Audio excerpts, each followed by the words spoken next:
Hi, I'm Yue Xu. And I'm Julie Kraftchick. We're active daters turned dating insiders. Here to dive into everything modern dating and relationships. Welcome to DATEABLE.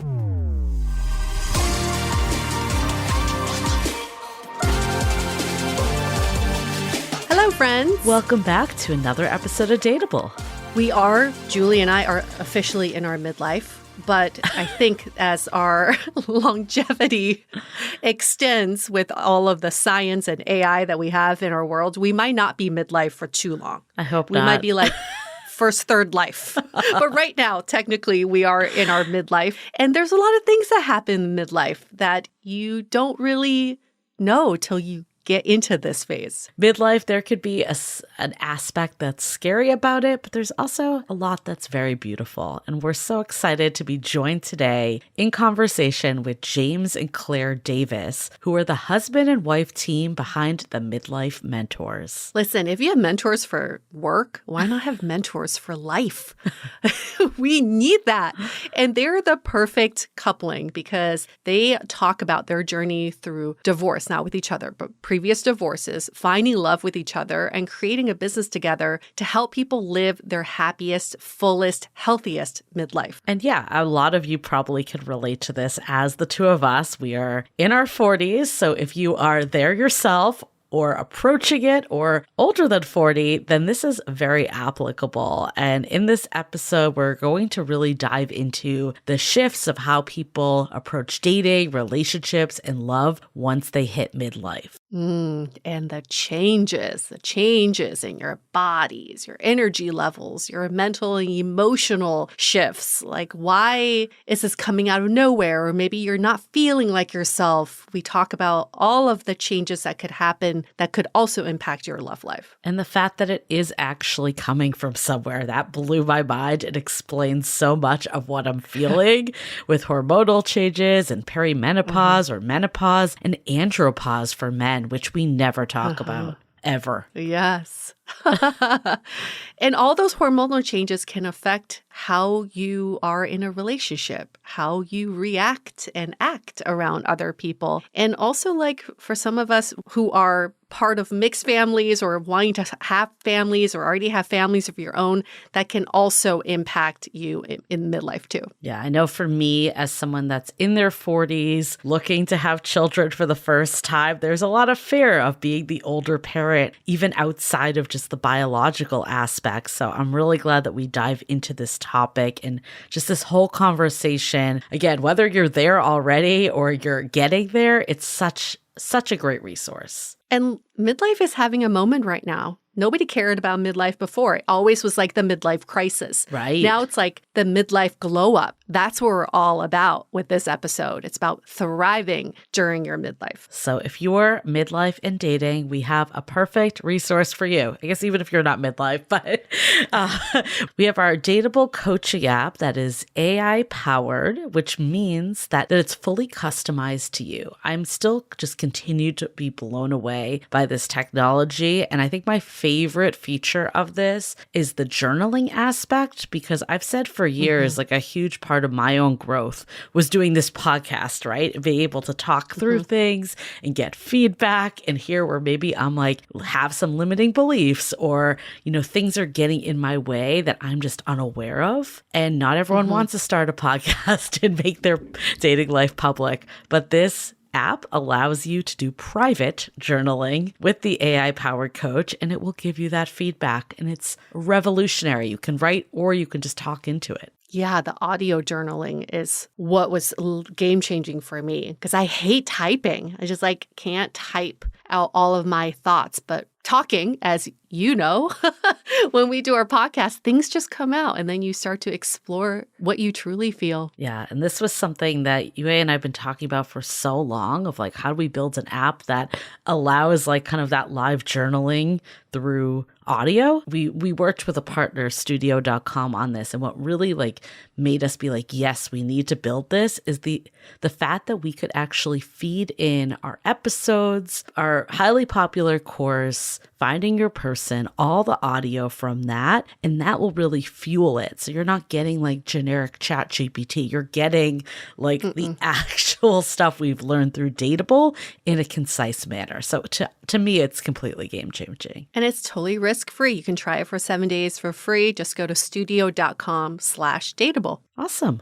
Okay, before we get into it with James and Claire, let's take a minute to hear from our sponsors. Getting dressed should not be this hard, but somehow it is. And that's why I love Armoire, because Armoire makes getting dressed easy with a clothing rental membership that helps you build the perfect wardrobe with high-quality, unique brands picked just for you. You just take a quick 5-minute style quiz, choose from your personalized closet, and your pieces show up at your door in as little as 2 days. I've been using Armoire a lot when I travel, and I'm heading to the East Coast soon, and instead of buying coats and sweaters I'll never wear in LA, I rented the cutest ones through Armoire. And the hot tip is I get them delivered to the hotel, so I don't have to carry them in my luggage. It's also my favorite way to test new styles without committing or cluttering my closet. I love that I always have something new to wear without the decision fatigue and without feeling guilty about wearing something once. Right now, Dateable listeners can give Armoire a try and get up to 60% off their first month. That's up to $150 off. Just visit armoire.style/dateable. That's ARMOIRE.style/DATEABLE to get up to 60% off your first month and never worry about what to wear again. Try Armoire today. Watching our loved ones age is one of life's toughest transitions. It can be stressful to take care of a loved one, and I've had many friends been really overwhelmed trying to balance work, their children, and the rest of life at the same time. If you don't know where to start, Care.com is here to help you breathe again. You can browse background-checked in-home caregivers or explore local senior living communities. At Care.com, you'll find specialized support for everything from meal prep to support for loved ones with dementia, backed by real reviews from families just like yours. And Care.com has safety and hiring tools so you can hire with confidence. Or you can even get a senior care advisor plan and talk to a master's level social worker to build a personalized care plan for you. We're partnering with Care.com because it really is an easier way to find help. For a limited time, go to Care.com and use the code DATEABLE for 20% off your initial Care.com subscription or a senior care advisor plan. That's Dateable, all one word. With Care.com, start your senior care journey with confidence. Awesome. Well, let's get into it with James and Claire.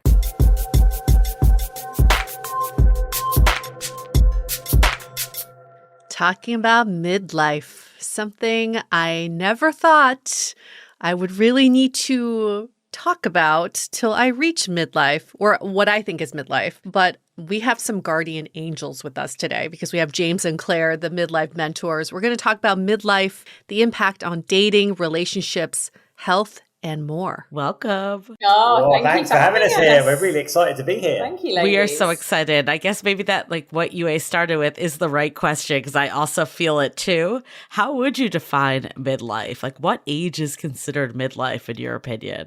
We get asked this question quite a lot. I would say 40 to about 60, 65 is about midlife. But when it comes to, because we talk about hormones a lot, especially for us ladies, perimenopause, I suppose, can be classed as when we're starting to hit midlife, and that can be anything from about 35. So for guys, I would say it's about 40 to 65, yeah. I mean, I think it's really interesting, I was having a discussion the other day with someone, like culturally, how it shifted. When we look at shows from maybe like the late 80s, 90s, like I think the Golden Girls are in their 40s. Yes. Oh my God. And the crew. I would think like 60s, yeah. But they seem so old to us now. So I think, we've really kind of redefined what midlife and aging looks like as well. Well, I think that's a really good point because last night I was thinking, that phrase over the hill? Like, you're over the hill now. First of all, I don't know what that hill is. Are we on this hill because we're in midlife? And I don't hear anybody using that anymore. So why is that? Like, what is that hill? And like, why is it that midlife is actually kind of this revival of our lives? Yeah, it's a really interesting question. I think probably culturally we've shifted on midlife. So we're all familiar with the term midlife crisis, and that was actually coined sometime in the 60s by a psychoanalyst. And he was giving a series of lectures and he wrote papers, and he kind of talked about, it's this inevitability, realizing there's this inevitability of looking down the road towards your own mortality. It was all quite, depressing stuff. But interestingly, a few years later, he was actually much happier. He said, you know what, when I coined that phrase and gave those lectures, I was actually pretty depressed, but now I'm a lot happier. And that ties in with research based around the happiness curve, showing peak unhappiness for most people is around the age of 44. So there's a dip rather than we come out the other side. Well, I think also, if we look at cultural history, we were living a lot shorter lifespan. Yeah.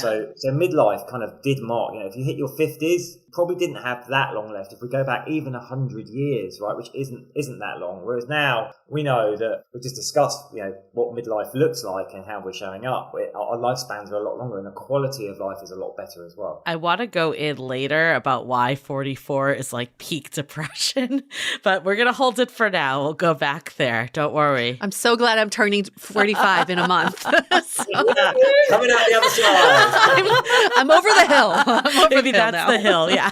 I guess for both of you, like what got you into this field in the first place? Like what made you decide like I want to focus on midlife and be a midlife mentor? Yeah, well, we have been running retreats actually, so wellness retreats over in Ibiza and Marbella, Spain since 2012. And actually that's before I hit midlife, but we did. James is a few years older than me, so he was probably classified as midlife by that point. But a lot of people were coming to us, not just kind of like for fitness and wellness, but our background is psychology, stress management, and kind of like that spiritual side as well, where people were hitting that midlife time and they weren't just physically feeling it, they were really mentally feeling it and spiritually feeling it as well. So they were coming up a lot against a lot of similar challenges that we knew that we could help them with, and we were coaching people around those kind of issues and challenges on our retreats anyway. And actually it was in 2019 that we started our podcast, The Midlife Mentors, just to share what was going on physically, mentally and emotionally. So some of the hormonal changes for men and for women, how that was actually impacting our mental health and also our sense of meaning and purpose as well. So that's how we got into it. And then it kind of snowballed from there, and we started doing more coaching and programs and going into corporates, specifically looking at the midlife sector really. And what about for both of you personally? What has been the most surprising thing about midlife? I think the most surprising thing has been this time of reinvention, because I think when we're younger, we do look ahead at midlife and kind of think, maybe that is the start of the beginning of everything's settled, if not the beginning of that inevitable decline, right? Like you kind of think, okay, well, I'll be in a steady relationship, I'll have probably paid off my house, I'll have a steady career, everything will be really good. I can be finally calm, settled, stress-free. And a big surprise for me was actually, no, it's probably been one of the most stressful times of my life. These things all get thrown up in the air. I think that's the modern world. But it also gives us opportunity for reinvention. It's like, well, okay, that chapter of my life, or those chapters that are written, but like, what are the chapters that I want to write going forward? And I think that was the biggest eye-opener for me about actually embracing it as a time of positive change. For me, I think that expectation of what my life was going to look like, what James alluded to that there. I thought my life was going to look a certain way, and it doesn't. I think a lot of our clients, a lot of midlifers we speak to have exactly the same thoughts and feelings around that. So I think it's about embracing that life might have turned out slightly differently to the way you were expecting. And for me, it was like, okay, so what do I want to get rid of? What do I want to invite more into my life with the wisdom that I now have that's come with age? And like what meaning do I want to place on my life moving forward into this next era, this next section of my life. I feel all that you said so hard. I'm 42, so I'm maybe approaching that downer, but I feel like I got married at 42, which is like not what I ever thought I would be. And I think like a lot of our audience too is like meeting people, whether it's their first relationship, like big relationship, or they're coming out of divorce and they want that second shot. I guess from your perspective, like what shifts the most in how people like approach dating and relationships and love in midlife? Another amazing question. I think for James and I, with our experience, this is my third marriage. Okay. Third time lucky. The other third time's the charm. Yeah. Yeah, exactly.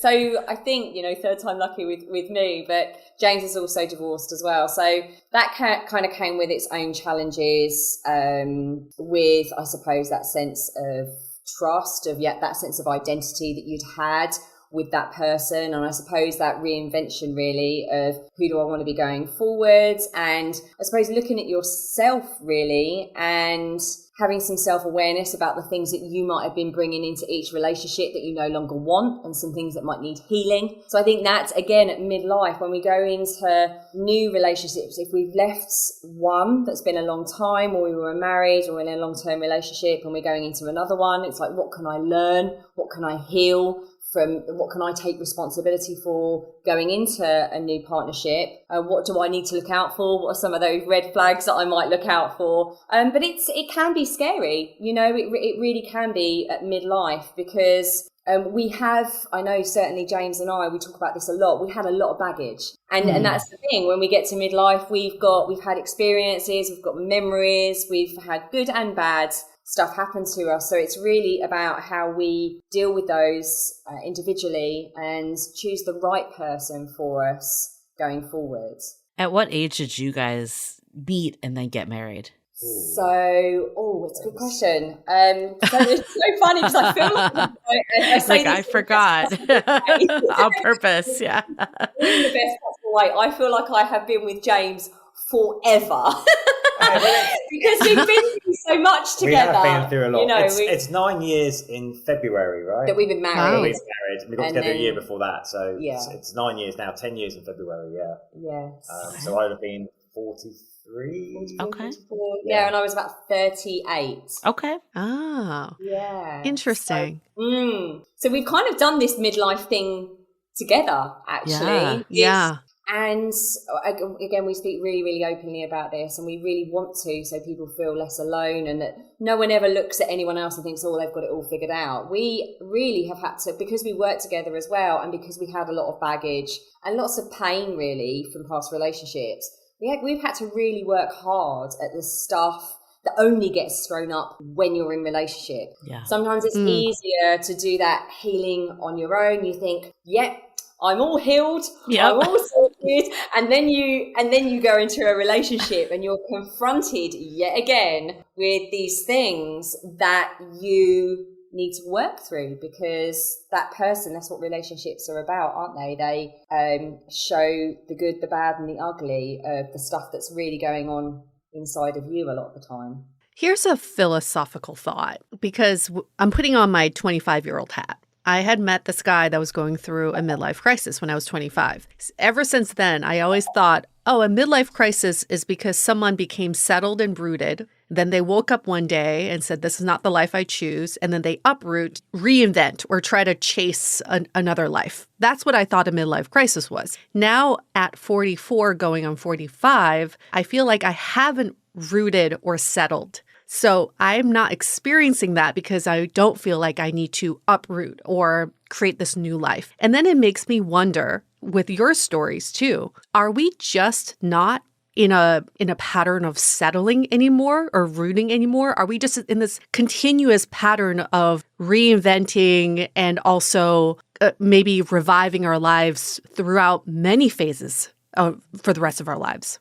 You know what? I think that's such a fascinating question, and there's many layers to it, right? Again, if we look at history and culturally, we lived shorter lives, and cultural strictures tended to be a lot more defined, right? If you marry someone, things like divorce are really frowned upon. So, again, we don't have to go back too far, 200 years. Maybe your partner was decided for you by your family, right? And that happened a lot. And then whatever happened, you stayed with them. And it was like the most terrible thing. If you split up and got divorced, it was shame and all the rest of it. So I think, we've had a lot of shift in society's rules, regulations, how we approach it. I think at the same time, we've had more freedom ourselves, more personal freedom for sure. We've got, kind of new age of enlightenment going on with tech. We've got so many more tools available to us. And then we're living these longer lifespans. But I think the other thing that plays into it, of course, on the negative side, perhaps, is tech. And what we hear a lot from younger people is like, this kind of fallacy of choice. That there's always something better out there. We're convinced there's always something better out there. So maybe in the past, we were more programmed to realize what we had, if that was something good, and do the work to stick with it. But maybe like a lot of things in modern life, we've actually started to come to regard relationships as slightly disposable as well. This is something I hear all the time. It's like, oh, there's one thing that gives me the ick or isn't right. Okay, that's fine. Yeah. Next one, it's as easy as picking up the phone, opening the app, swiping. We can order food and we can kind of order a partner. And I think the risk is that for some people, they're losing that willingness to get to know themselves and how they're showing up in a relationship and to do the work in it. What wisdom do you think you have from dating midlife? Like that obviously the icks and all of that, like we all fall victim to that, but like what, maybe benefits that you can see a little further along, or, what else would you say to that? Yeah, I think the wisdom that we have when we date at midlife is, I suppose it is the learnings and the lessons that we've had from previous relationships. It might be an understanding and an awareness. Awareness is the biggest gift that we can get when we hit midlife. Like we just have it because we've lived longer and we've made more mistakes and we've had more failures, and we can see patterns, I suppose. And so awareness around what some of your behaviors and your patterns are, and those kind of people that you attract. Are they good for you personally? Are they not so good for you? I would hope that we start to kind of learn some of those lessons from previous relationships. But I think we just get to know ourselves a lot more. I don't really feel like I've worked with anyone on a one-to-one basis or in our programs or anything where people just haven't been able to see themselves in a different light as they get to midlife. So yeah, I think that kind of wisdom about what to look for, what some of our patterns are, what some of the patterns of that person that you keep attracting. You kind of keep attracting the same thing over and over and over again. You're like, what am I doing here? Right. What might I be doing here? So yeah, and I would hope as well that we don't see relationships as so disposable, that we have a little bit more tolerance and a little bit more patience for growing together with someone rather than dismissing it at the first sign of an ick. Yeah. Let's talk about hormones, because ick, hormones, they all go hand in hand, especially for women. So there are two turning points that I've been reading about. One is when women get off birth control, they see their partners very differently because their hormones are speaking differently. And the second turning point is when a woman goes through menopause. We haven't had that many studies of women post-menopause because, like you were saying, James, people died earlier, but now women are living way past their menopausal stage. So then there's this idea of this trend called the gray divorce. Women are divorcing their partners after their fertility ends because, again, their hormones are speaking differently to them. What are your thoughts on this, and how do we navigate our hormonal changes during midlife? Do you want to speak to that from a men's perspective? Yeah, because there is a lot of research around, women are, initiating and instigating divorces when they're postmenopausal. So there's a lot of research coming out around that. It's a great question. I think is the hormone the cause or not? I don't know. Like clearly hormones do drive behavior and psychology. But I think also, as Claire was talking about, we get to know ourselves better. And if we're in these longer term relationships, become more clear about what we want going forward, and our partner maybe isn't stepping up to the mark. And this is what I see, I think particularly happens with the midlife divorces they're initiated mainly by women, right, is that they're just not getting the emotional needs met by the man in the relationship. Now, it's interesting, we're talking there about the female hormones, the changes in estrogen and progesterone.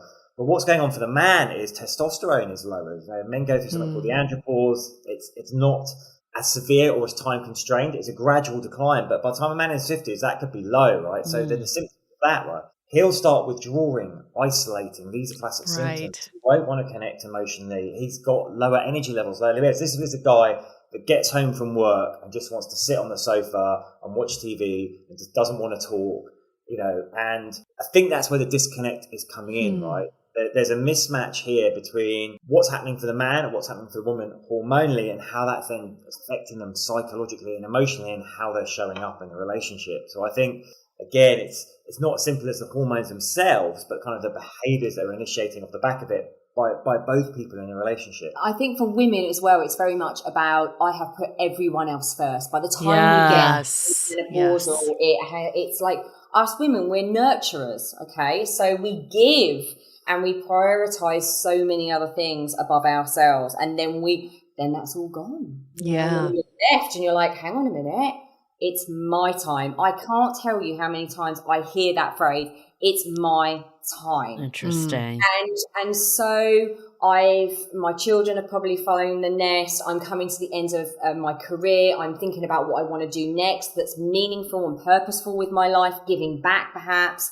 But this is my time, and it's a wonderful, I love coaching women through this, because they're like, I now want to set my boundaries. And it's very much about, these are my boundaries. This is what I want in my life. I'm taking back my power.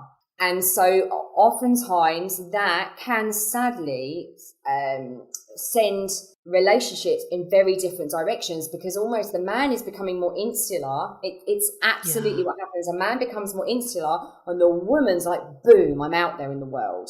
Interesting. So that can be very, very, very hard. And that's one of the things we always say, we need to rediscover our partner at midlife. We have changed so much. We need to be curious yet again. It's almost like we need to ask ourselves and put the effort in to fall in love with it again, because we're completely different people to what we were. That's such a good point. I think that we never talk about the men's side ever. Like, we never talk about andropause. I'm really glad that we brought that up. It's always about menopause and the hormones that women are going through. But I agree with you. I'm sure some of it's hormonal, but then also kind of what you were talking about earlier of we think by midlife we have life figured out. And I think a lot of us thought we had certain scripts. If we got married, that was the path. And then probably there's this point of I'm still unfulfilled. What's going on for me? And then clearly women have more means financially nowadays.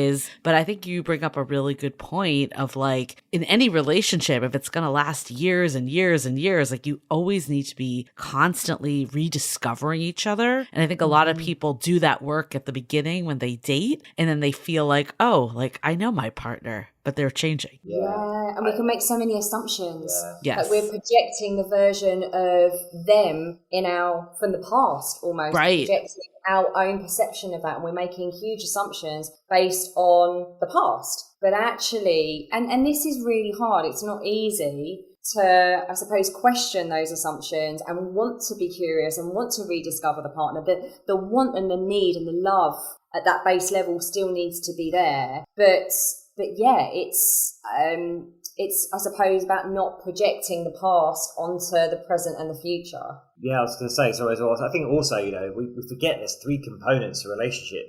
There's yourself, there's the other person, and then there's the relationship itself. And that's the bit that often gets ignored. It's kind of what's going on for me, what's going on for them, but we don't think about the relationship and what we're doing to invest in that energy-wise to keep it going.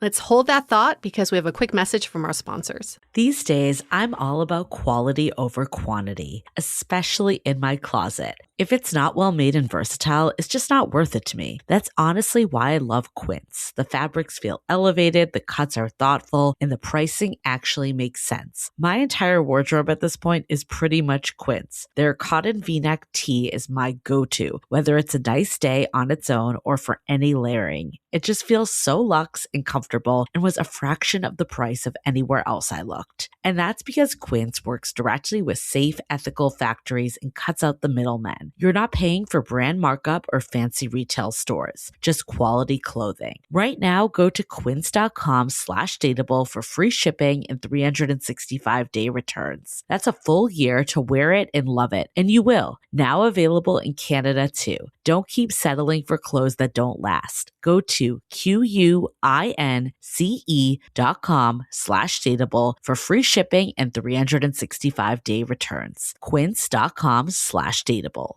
I think it's easy to say this theoretically, but how do you execute on it, especially from the man's side? From my small sample size in my life, the post-menopausal relationships I see, the men are the ones who are almost at a level of depression. There's no motivation to leave the house, and there's no energy to rediscover their partner. Every relationship I see right now in my life, it's women-led. The woman's like, let's go travel, let's do some new hobbies. It is fucking exhausting. So how do we get men, I mean, hormonally, testosterone's so low that how do we motivate these men to want to participate in these relationships again? Yeah, I mean, that is a great question. I think it's actually a conundrum that we haven't solved yet. I mean, we know that all the data says that men's social networks shrink as they get older. Even when they do have them, they don't tend to open up to them. They're slower at going to their health givers for support, for help. They've got lower therapy uptake rates. And as you rightly identify, what we're seeing is more and more women growing dissatisfied with the fact that their partner's just kind of withdrawing, and they don't know how to reach them. So I'd say it's going to be patience and discussion on both sides about opening up and asking gently, what's going on for you? And for the men listening, it's about actually going, okay, where do I want this to go? Not just for the sake of my relationship, but for me, right? Because the inevitability of this path is that you're going to end up quite lonely.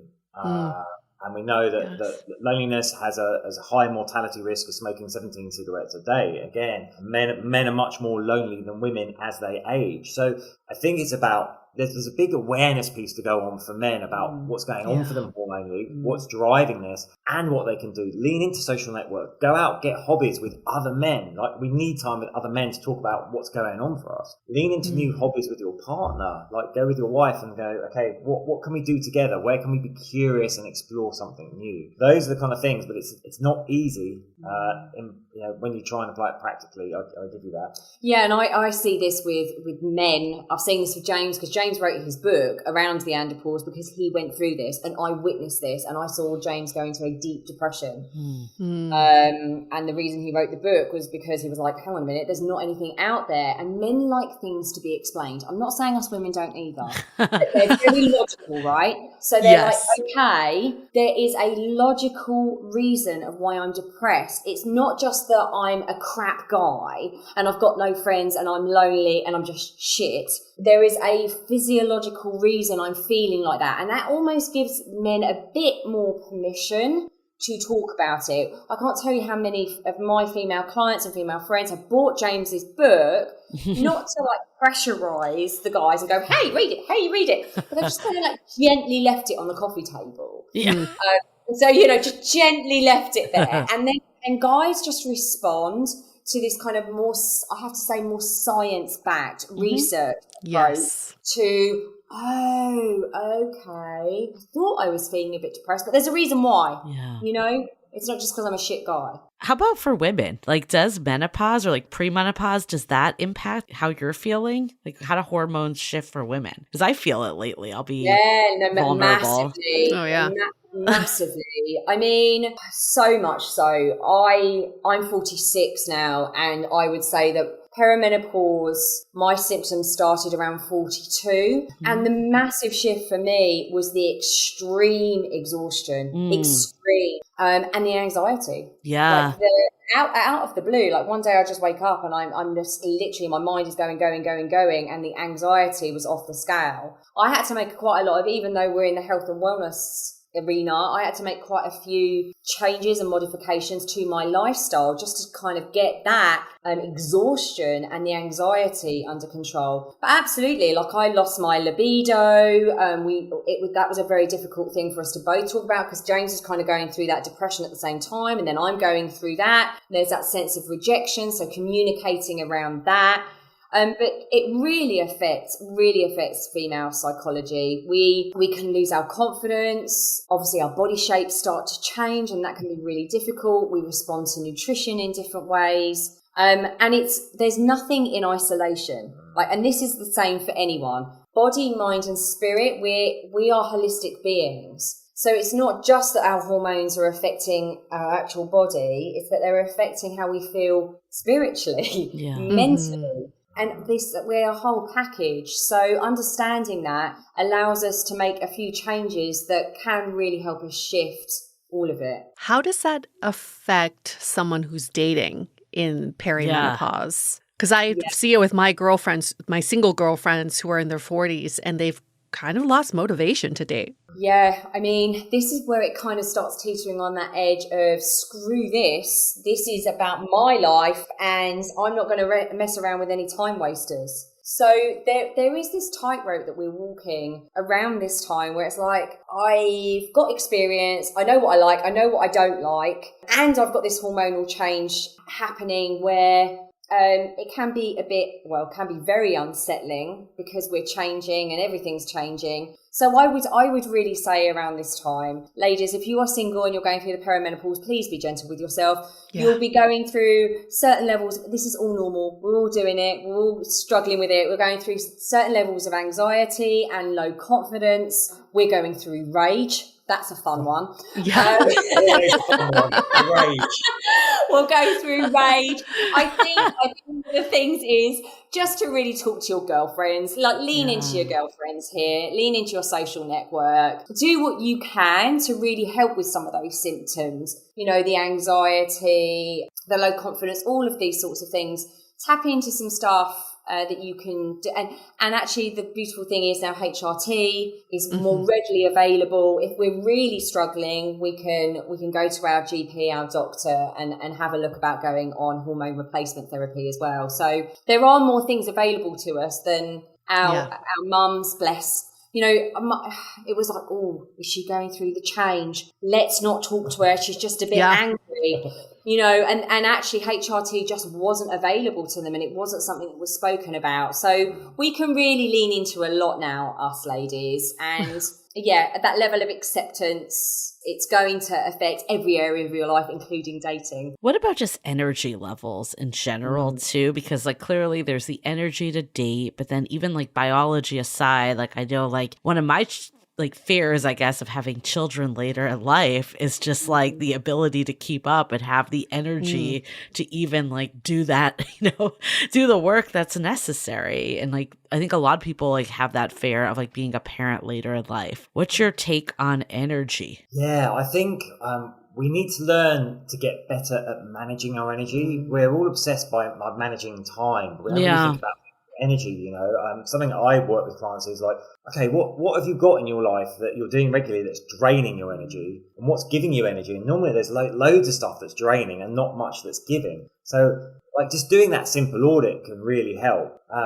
And then I think it comes down to self-care. We're living longer. We are in a time-pressured society, all the rest of it. I think I was just thinking there, we talk about the guys, and I do think of our age demographic as a man, when we looked at our fathers, obviously it wasn't the same for everyone, but you kind of look at your dads and they're in their 60s and they were retired or they were kind of getting ready to retire, and it was life was sweet. They owned their houses outright, they owned their cars, the wife was looking after them, everything was rosy. But our expectations when we were growing up were that will be the same for us, and of course the world has changed. It's not. So there's this level of disillusionment. I think it's about going, okay, that hasn't worked out how it was going to. Where do I go from here? How am I going to direct my energy in a positive way? What is it I want to get from life, and how am I going to set myself up to make sure I've got the energy to achieve that? Yeah, and it is about simplifying. So this is something I've been quite fascinated with recently, because I actually had burnout / a breakdown a couple of years ago where I reevaluated so much. It was interesting that it kind of coincided with that perimenopause stuff, right? That real smack in the face of perimenopause. But, you know, we are told in this society to have it all, aren't we? Have it all because we can have it all. And that's beautiful. But then we get option overload, we get comparison. So it's actually about being able to think, how can I actually simplify my life? You know, we all think there's a lot of books now about detoxing our life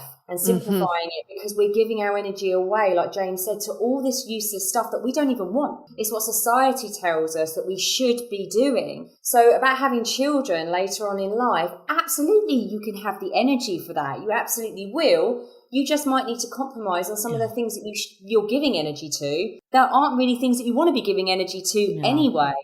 We can simplify that. And also, just like James said, think about the things that do give you energy. You know, is it going for that walk around the block once a day? Is it eating healthily? Is it drinking a little bit more water? All these seemingly insignificant things that we think aren't going to make much of an impact really do start to build up and give us, that energy that we're craving. Yeah. Yeah, this is so resonating, because I was actually telling Julie earlier this year, I felt like I was way more stingy with my energy because I wanted to spend it in areas that gave me energy back. And I'm very careful about how I allocate my energy, but I think it is very much related to my perimenopause, because I don't have infinite energy anymore. No, exactly. So we have to be a lot more careful. We have to be more intentional. That's the word. We have to be very intentional about where we place our energy, because there is everything in the world that wants to drain us. Literally our phones, right? That's one of the things that, do I want to be sitting on social media for that long every day, creating a video? What really matters to me? Yeah. What gives me energy? I think I'm actually starting from this conversation to accept that I'm 40, because I think that's part of the problem is that I feel this stuff and I haven't put it to I haven't put two and two together you're in your 40s, because I feel younger. And I think a big piece of it too is when I thought of 40, it was you have children, you have the house, you have all the stuff that I don't have. So I also feel that anxiety to catch up. And I think that's some of it too is just outside of hormones, what we were talking about earlier, of this feeling you thought you'd be here and you're not. But then now it's kind of actually the light bulb going off, some of this might be hormonal as well. This is just kind of a byproduct of age. Yeah. And I do think it's a beautiful thing. That thing that happened to me 2.5 years ago now, it was horrible at the time. But I was physically, mentally and emotionally and spiritually just I literally couldn't, I was forced to stop dead in my tracks, literally dead in my tracks. And from that point onwards, it's this beautiful kind of reinvention of okay, what was really draining me here? Why did that happen? And it was given to me personally for a beautiful reason, to just reevaluate and just think to myself, what is all of this kind of external validation that I might be going after? What is all this kind of comparison? Because we're faced with it on a daily basis now. Everyone else's highlight reels. You should be doing this, you should be doing that. And we lose sight of our real sense of what makes us unique and what makes this journey through life ours, not someone else's. So what's the positivity spin on this? Because I think I need it, and I think other people that are listening needs it. It's just ageism in general, because I feel in dating, people are I want to put my age on dating apps at 39, because the second I turn 40, I'm going to have no options. I think we see this in the workforce too, right? Yeah. It's people are oh, just remove your year of graduation on LinkedIn so no one sees how old you are, instead of celebrating the experience in personal life and professional life. What would you say to ageism and how to navigate that? I think the ageism argument is really interesting, because I think there's a paradox there, right? As we were saying, as a society, as a culture, we're not as old as we were, right? You know, like you're saying, I'm in my 40s, but I don't really feel like I don't feel like I'm 25. Yeah, same. Right. Millennials age well. Yeah. Yeah, you know, we've got 50-year-olds, 60-years still going clubbing and stuff like that. Yeah. But then on the flip side, you know, there is a big problem with ageism in the workplace. We know that. I think it's the last ism that's acceptable. It's legislated against, but for sure, we know there was a recent survey in the UK with a recruitment firm, and they anonymously said, like, I think it was the age 55, we wouldn't even look at the CV. Wow. And we also know that people in their 50s are just getting let go in increasing numbers because they're seen as, like, you know, if they're senior, they've probably got a higher salary, but you're losing a lot of wisdom and knowledge out of the organisation as well. So there's a problem there with ages. But I'd say, to put a positive spin on it, Jung described it. He said, like, by the time you hit midlife, like, your ego's tired and it dissolves. We know ourselves better. We've got wisdom of experience, and we just don't really care as much about what other people think. You know, remember when you're a teenager and you're trying to find your identity, and you're so hung up on what does everyone else think? Oh, what if I wear this? What if I say that? Da da da. And I think midlife is almost like that second adolescence. Our hormones are refiring. We're rewiring. Yes. So let's go grab life on the other side of it with wisdom and experience and the joy that can bring. Right. And I think that's a good point too for people dating, is like, you know, maybe if you change your age to 39, you might get more people. But at the end of the day, like, you want someone that appreciates your age and wisdom. And it's like, with everything, like, it's a filter, right? You're like, you know, hiding your age at a company, like, are they going to actually treat you well once you're there? You know, like, all of that. So it's important to, like, look at it like, okay, we're maybe getting rid of some opportunities, but we're making room for the right ones for us. Yeah. And I think we have to be really careful as well, right? Because I completely understand that, and I've been there myself. But we have to be careful, like, especially with things like dating apps, right? So it starts thin end of the wedge. We're like, oh, yeah, I'm going to knock 1 year off. Right. We all know people, Yep. that, like, kind of 10 years down the line, they've now got like 15 years knocked off, and they've got these highly filtered photos from 10 years Right. ago.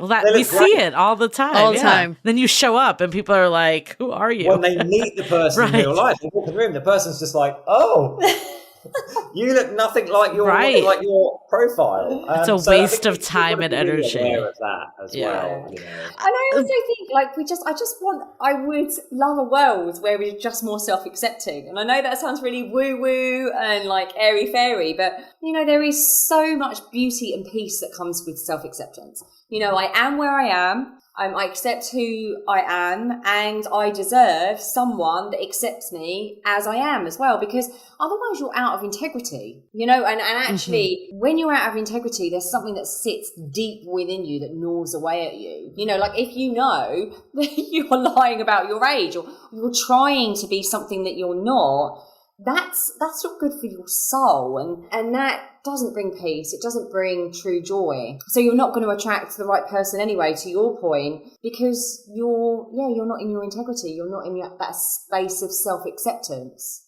I don't know if you've seen this with people you've spoken to, but we see a huge difference between who someone's attracted to when they meet them in real life versus who they're swiping on the dating apps. Yeah. And in particular for the midlife, my friend said she had to readjust her eyes to be more attracted to the mature looking men on dating apps. Yet in person, she had no problems doing that. So why do you think there's, like, a lag in the way we look at these pictures on dating apps? And how can we make that adjustment in a natural way? Yeah, it's a great question. I think the truth is we live in a youth-obsessed society. You know, if a brand wants to sell you something, generally they're going to get someone young and attractive to sell it to you, right? So again, there's a lot of psychological research on this, that beauty is in the eye of the beholder, but we do all see with the same eye. You know, there's standards. So I think this kind of skewing younger is driven by advertising, by social media.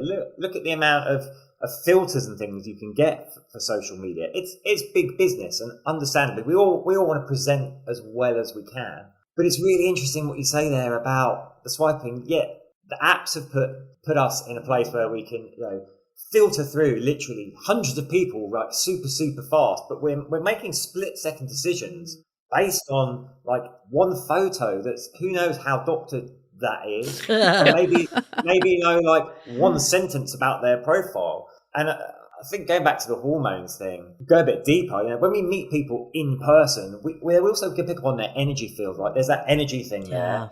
Also, other hormones do come into play. We've talked about the roles of estrogen, testosterone, but in relationships, we have things like oxytocin. Mm-hmm. And again, this is why relationships can start to struggle. People aren't as physically close. They're not touching and cuddling, so oxytocin's lower. For the reasons Claire said, serotonin gets depressed and become more anxious. But when we meet people in real life, we can really start to feel the energy. And apps is maybe a good way to screen to meet people, but I just say be careful. And I always tell people try and get out there in real life as well and meet people in real life situations, because you never know when you're just going to bump into that person that it just clicks and you're like, wow, okay, you're interesting. I want to spend more time getting to know you. Well, that's a really good point, because that's why we fixate on age so much on apps too, because that's like all we have. We don't have their energy to see what their vibe is like. Yeah. And it is so true, isn't it? James and I are Generation X, right? So we remember a time before when we were kind of dating in our earlier years, I suppose, but without the mobile phones. And you just went to bars and you met people, and I suppose we were more I don't want to say more outgoing, but there is this kind of social anxiety, I suppose, that younger generations now have, because, a lot of time is spent on their phones and they don't necessarily know how to read body cues. They don't necessarily understand how to read energy as much as maybe we did, because it's understandable. They're just kind of like in their own little shell in their phones. So I would hope that it's kind of that... I'd love to just get people out meeting, and there are these clubs now that are becoming really popular, especially in London. We're seeing them in London where people are leaving their phones at home, so phone-free zones, and they're not going there to necessarily date. It's not like a dating thing, but they're going there in shared spaces where they can go and read a book, or I want to see more of that again, because we're human beings that want to connect with each other, and we feel that through literally being in that space with that person. I want to dive into this even more, but before we do, let's take a quick break to hear from our partners. What about health? Because I feel like as we age, health issues tend to come up more and more frequently. When do you think someone should disclose a health condition to a new partner or even a long-term one? And how can they do this without fear or shame? Well, that's a really good question. I think it's very, very individual, of course. Some relationships you can feel that energy straight away and you're connected with that person straight away, and there's that trust and there's that sense of belonging and connection where you might be like, this is my lobster, this is my one. And so, I feel comfortable to share that kind of stuff. I think this is where friendships become really important as well. So when you meet that special person, having a conversation with some of your friends, I know from a female perspective, I would probably say to one of my girlfriends, do you think it's the right time? Or like having a conversation, having that network and support group where you can bounce that idol off of. But I think like anything, holding anything back over the long term always comes to kick you in the backside. So like not disclosing that and it going really, really far down the line and not disclosing something probably will start making you feel like you're holding something back. So this isn't just about the other person. It's about, again, it's this integrity piece. This being comfortable in your own skin piece and accepting exactly who you are with these health conditions or whatever it might be. And trust is so important. And it does take time. You don't trust, I didn't trust James right from the beginning. Like, especially when you get to midlife, you have to earn that trust. It's not something I used to give it really, really quickly when I was younger. Boom, like that. Yeah. When you get to midlife, that person earns your trust. So I'll just use my example, my own relationship. It would have taken me a few months if I had something to disclose like that. It would have absolutely taken me a while, but holding anything back means that there's something between you, there's a wedge between you. And that's something that you don't want because you're holding on to that too. And so you're going to be holding something back, and they will probably feel that because we're energetic beings. Right. Like you don't have to like put it on your dating app profile to like any random person. And I think, you know, like we had someone actually ask this at one of our book events, and that was kind of similar. That was my answer to her. Similarly, it was like, you don't need to put it out to every last person, but once you're like developing with someone, then you figure out what the right time to share is. Yeah. I think sometimes, you know, like in the social media world, we kind of like, because like everyone's about being vulnerable, and I love that. But some people are like, this is defining me, you know. Right. It's like this badge of honor almost, like I'm this, and labeling themselves with all these things and oversharing. I'm kind of like, whoa. Yeah, right. You're more than whatever like you're going through. Yes. Yeah, that might be because we're British as well. Like you are more than your anxiety. Yeah, exactly. But, you know, some people are hesitant to disclose their health because this article came out in the Washington Post last year. Why many older women are saying I don't to marriage. Women in midlife and beyond are choosing to stay single because they don't want to become the purse or the nurse. And it was an article not about hormones, but about these women being like, I don't want to take on your illnesses. I spent the first half of my life taking care of other people. Yeah. What are your thoughts on that?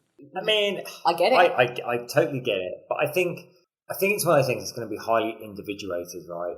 And I think it's one of those things that it's really hard to make a black and white decision on, because who knows who you're going to meet and how you'll feel about them. And it might be a notebook situation where you want to go and care for them every day and believe anything is possible together. So I always say don't shut yourself off to possibility. I think it's always good to know where you stand, know what your values are, have integrity around those, but also be open to the world changing those, right? And that's part of life, staying curious and staying open to change. Because once we shut down from all that, when I was in a long relationship, I was in a relationship for like 17 years. We were married, and that ended very suddenly when I was just in my early 40s, just before I met Claire. And I remember clearly thinking, I've got a choice here. I can definitely protect myself by closing down completely, not trusting anyone again. I just thought, you'll be safe in inverted commas, but how happy are you going to be? You're really closing down a lot of options there. Better to take the risk of being hurt again and live a fuller life.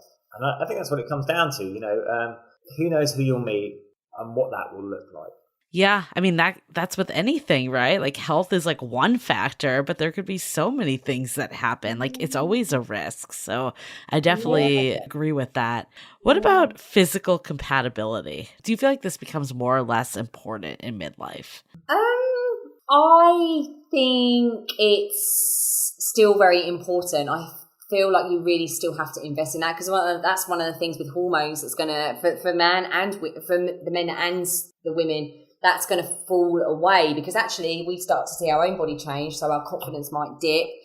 We know that both of our libidos start dipping, the men and the women. So I do think it's important to have that attraction, but it could be that it's that mental and emotional / spiritual connection that's also driving the physical attraction. Because I know for me, I find James very, very physically attractive, but actually I think for us women as well, we really, that mental stimulation and that soul heart stimulation is very, very important. And I do think that has become more important to me as I've got older, is that I want someone that has the same values as me, that wants to have adventures with me, that has that same outlook on the future as me. I find that sexy. I find that attractive.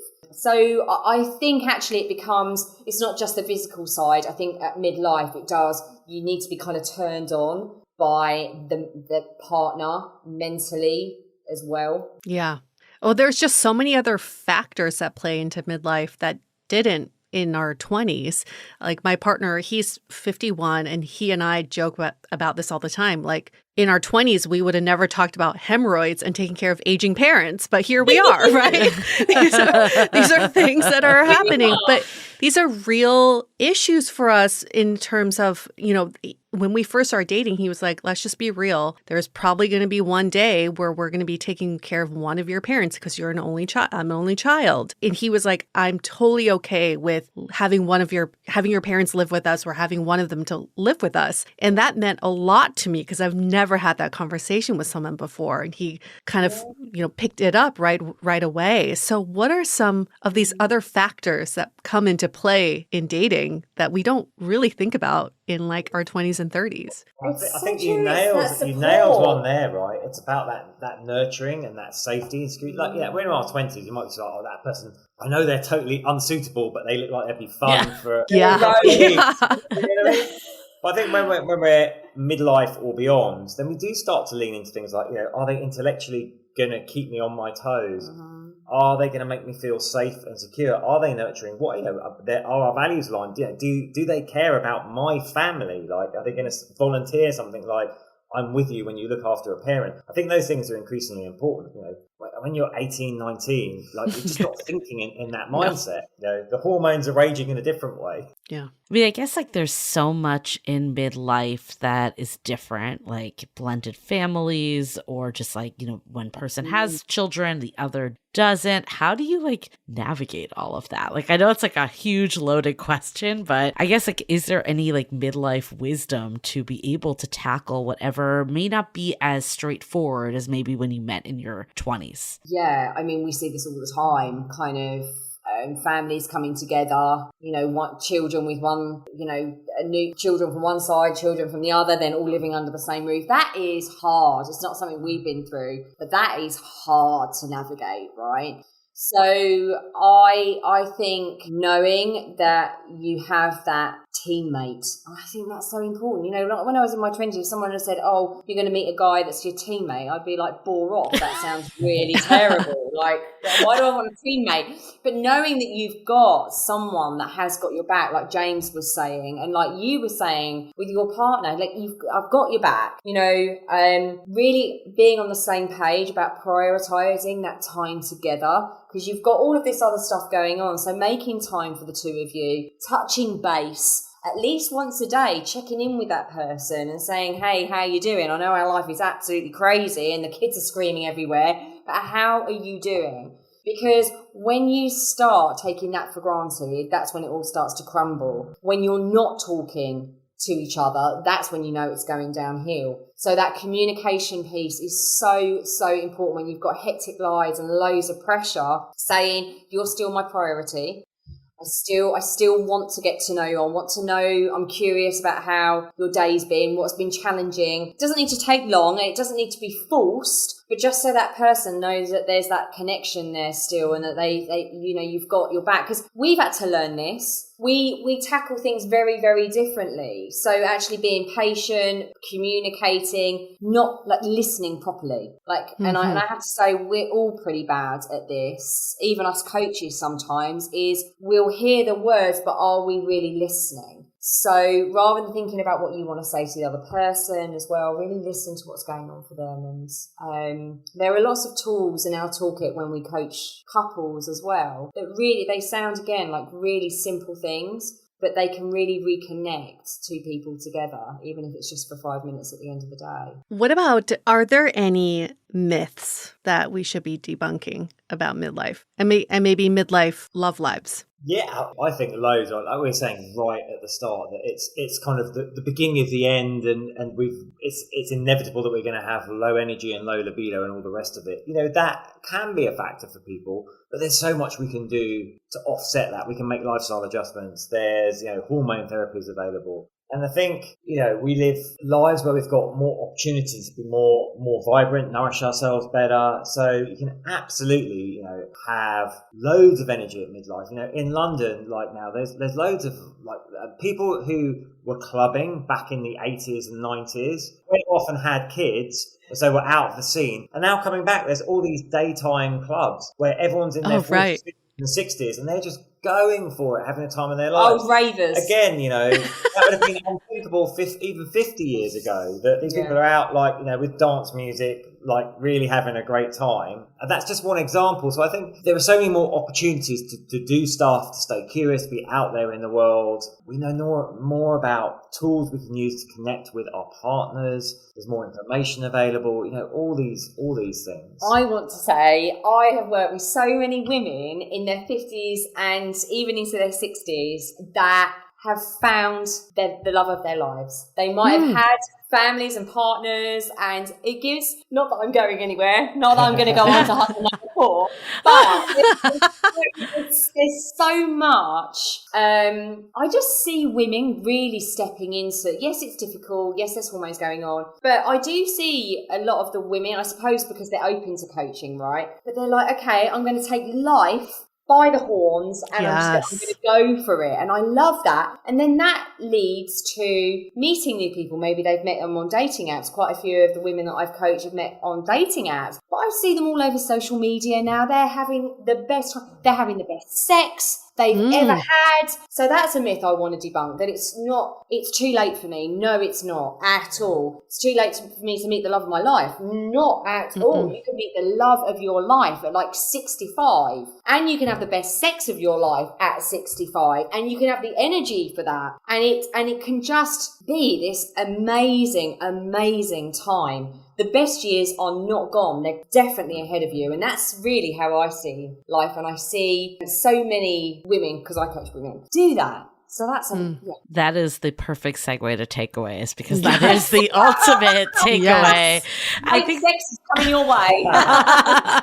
The other big takeaways I've had, there's been so many from this conversation, but I think embracing change and accepting change is just something that we all have to do. And I know, personally speaking, is I mentioned, sometimes I don't feel 40, but actually accepting that this is going on and this is contributing to changes, whether they're harder, but also the beautiful changes like you both mentioned in this. It doesn't always have to be the hard stuff. And I think the embracing change is, we talked about this so much too, with changing ourselves, but also changing our partners, change in just the way things are, not necessarily clinging to the past, but looking at the curiosity of what's to come. I also think it's resetting happiness. I saw the movie Eternity, which I loved that movie so much. And it's basically, there's this part about the happiest moment of your life versus maybe not that happy one moment, but all the memories that accumulated over time. And the happy moment might be when you're younger and more carefree and have less going on, but there's beauty and depth and fulfillment in all these moments that maybe aren't as joyful in the exact moment, but accumulate over time and really build with someone. I think that's really what life is about. It's not just living for that one joy, but all the moments that make up your life. Oh, amen to that. Yeah, I think that's where that whole simplicity thing for me has come from. It's the simple things now really do bring me so much joy, and I suppose that's a practice, because talking about happiness, we don't necessarily know how to be happy. We're not really taught how to be happy. As human beings, we're actually supposed to look for danger. That's how we've lived. That's how we're the dominant species, because we look for danger, look for the things to be afraid of to keep us alive. So happiness is something that needs to be cultivated, and finding those in the small moments, in the small pieces of our life is a skill that, especially when we've been knocked down and we've had lots of failures and disappointments, we need to start rewiring our brain to those little happiness moments that will change as we change. Yeah, the rewiring. That was my biggest takeaway from this conversation. I think midlife is that critical fork in the road where we can either choose to be stuck in our ways, which is what our predecessors did. They were let's just be stuck in our ways and never change. Or we can choose to be curious and start rewiring and rediscovering. And also for me, this year has been huge, was rejoining society, connecting again and not being so in my own little circle, but joining the society that is changing so fast, faster than ever before. And the second thought I had from this conversation was also, we're fighting biology. We're challenging biology. And I think the old school of thought was, well, biologically, we're wired this way. So we're going to have to accept our genetics and our faith that that's what our future's like. But the four of us are redefining what midlife looks like. We are redefining and challenging what biology has told us that midlife should look like. And now we can almost recreate this next evolution of biology. I think in 20, 30 years, maybe we wouldn't be having these conversations about hormones and, like low libido, because we've had all this science to help us regain our vitality. So I love that we're having these conversations, normalizing these conversations, but also for all of our listeners, start talking about it with your friends, because we're all going through this together. But if we talk about it together, we start building this new life that we never imagined before. Exactly that. Love that. Perfect. Well, thank you both. This has been such a great conversation. I know it will resonate with so many of our listeners. If they want to find out more about you two, where can they find you? They can check us out at themidlifementors.com or on our socials at Midlife Mentors or at the Midlife Mentors and our podcast, which we're going to have you two on very soon. Yes. Yay. On all podcast platforms. Awesome. And we will link all of that in our notes as well. Thank you for all the work that you're doing, James and Claire. Thanks for being on our show. Thanks for this conversation. And we're going to wrap up this episode. Stay dateable.